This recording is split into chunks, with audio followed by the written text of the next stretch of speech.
Hello மக்களே, I hope you are all fine. ஆக்சுவலாக நம்ம லைஃப்பில் அம்மா அப்பா அப்படிங்கிறவங்களோட ஒரு ரோல் அது வந்து எவ்வளோ பெரிய விஷயம் இல்லை? உங்களுக்கெல்லாம் அம்மா அப்பாவை எவ்வளோ தூரத்துக்கு நினைக்கிறோம், உங்களுக்கு எவ்வளோ தூரம் பிடிக்கும் அப்படின்னு சொன்னீங்கன்னா, நம்மளை இந்த உலகத்துக்கு கூட்டிகிட்டு வந்து இந்த உலகத்தை காமிச்சு இதுதான் உலகம், இதுதான் மக்கள், இதுதான் வாழ்க்கை அப்படிங்கிறதெல்லாம் காமிச்ச அந்த ரெண்டு ஜீவன்கள் யாருன்னா நம்ம அம்மா அப்பா, இல்லைங்களா?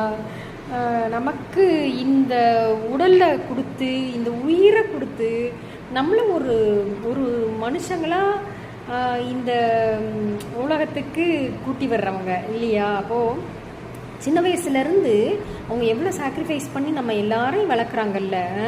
நமக்கு சாப்பாடெல்லாம் கொடுத்து, அவங்களுக்கு சாப்பாடு இருக்கோ இல்லையோ, நமக்கு எடுத்து சாப்பிட முடியாத அந்த நேரத்தில் நமக்கு நேரத்துக்கு பாலெல்லாம் கொடுத்து சோறெல்லாம் ஊட்டி, அப்புறம் ஸ்கூலுக்கு கொண்டு போய் விட்டு கூட்டிகிட்டு வந்து நம்மளை படிக்க வச்சு, அப்புறமும் காலேஜில் சேர்ந்த பிறகு நமக்கு தேவையான ஃபினான்ஷியலாக ஃபீஸ் கட்டுறது, நமக்கு தேவையான திங்ஸ் எல்லாம் வாங்கி கொடுக்கறது.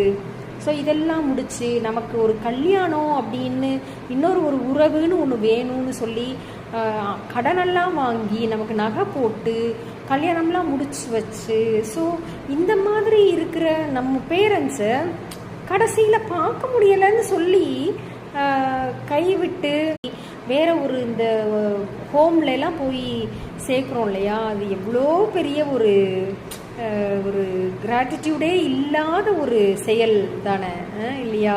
ஸோ எவ்வளோ கஷ்டங்கள் இருந்தாலும் நம்ம அப்பா அம்மா அப்படிங்கிறவங்கள அவங்க நம்மளை எப்படி பார்த்தாங்களோ அதே போல் அவங்க உயிர் பிரிகிற வரைக்கும் நம்ம கூடயே வச்சிருந்து நம்ம பார்க்கணும் அப்படிங்கிறது தான் நம்ம ஒவ்வொருத்தவங்களோட கடமையாக இருக்கணும் அப்படின்ட்டு நான் நினைப்பேன்.